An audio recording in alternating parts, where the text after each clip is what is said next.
Hello friends and welcome to another video. This video I will show with you how you can send hidden message and Discord server. So guys, let's get started. So as you can see here, I'm on the Discord. So let's going to show this message. If you want guys send this hidden message like this, all you have to do guys is type 2 vertical line as you can see here.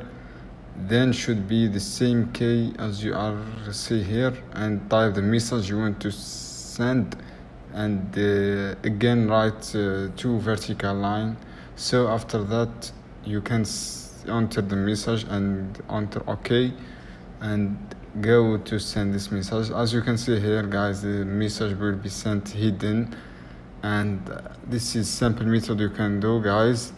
So I hope this video helpful for you. Don't forget to subscribe, share this video, like this video for more content. See you soon.